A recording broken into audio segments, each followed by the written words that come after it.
നമുക്കൊരു ഒന്നൊന്നര ചോദ്യം ഉണ്ടെന്ന് പറ.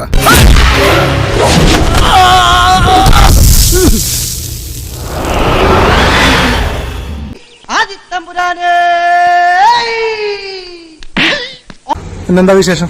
ഞാൻ വൈറലായിട്ട് 2 വർഷം ആവുകയാണ് ഇന്ന്. ഫെബ്രുവരി 18.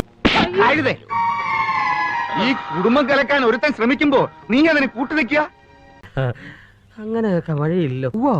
അപ്പൊ എന്താണ് പറയാനുള്ളത്? ഇപ്പൊ 2 വർഷത്തെ കൊണ്ട് എന്തൊക്കെയാണ് പിടിച്ചതിനാണ് വലിയൊരു ഭാഗ്യം. ഇതൊക്കെ ഞങ്ങളോട് പറഞ്ഞ എന്തിനാ? എന്നെ ഭ്രാന്ത് പിടിപ്പിക്കരുത്. നിങ്ങൾക്ക് ഇപ്പൊ തന്നെ കുറേശ്ശെ ഭ്രാന്തുണ്ട്. റിവ്യൂല് വൈറലാകുന്നത് വലിയ കാര്യമാണെന്നാണ് തോന്നുന്നുണ്ടോ? നാണം കെടുത്തല്ലേ നായിന്റെ മോനെ.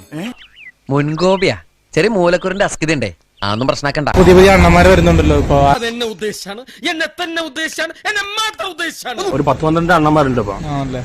10-12 അണ്ണന്മാരുണ്ട്. സത്യമാണോ? ഞാൻ ജീവിതത്തിൽ ഇതുവരെ അതേ പറഞ്ഞിട്ടുള്ളൂ. ഓ, നിങ്ങൾ വലിയ ഭാഗ്യവാനാണല്ലോ എന്റെ ഈശ്വര. എന്റെ ഭാഗ്യം സംഭവിച്ചു. ഞാനൊന്നും പ്ലാൻ ചെയ്തിട്ടില്ല. നേരത്തെ ചെയ്താണല്ലോ വന്നിട്ട് 10 വർഷമായി. അതെന്താ? ഞാൻ തറവാട്ടി പറഞ്ഞവനാ. പിന്നെ അതൊന്നും ഇല്ലെങ്കിലും ദാരിദ്ര്യത്തിന് കുറവൊന്നുമില്ലല്ലോ. സിനിമാ ലോകത്തിലേക്ക് അഭിനയിച്ചു തുണ്ടിലേക്ക്. അപ്പൊ അതൊക്കെ എനിക്ക് എന്താ പറയാനുള്ളത് താങ്കൾക്ക്? അയ്യോ, ഓർമ്മിപ്പിക്കല്ലേ പൊന്നെ. ആറാട്ട് സിനിമ റിലീസിന് മുമ്പ് താങ്കളുടെ വർക്കൊക്കെ എന്താ മിസ്റ്റർ ഉണ്ണികൃഷ്ണൻ ജോലി? ജോലി അവിടെ അരി ഉഴുന്നു ആട്ടിലായിരുന്നു കക്ഷിയുടെ പണി.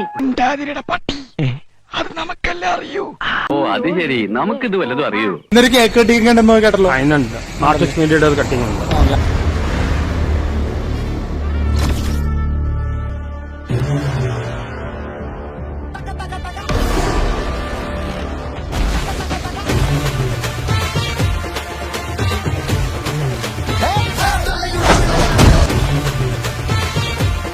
ഇനി ആറാട്ട് ലാലേട്ടൻ, 3ാമത് ലാലേട്ടൻ വരും.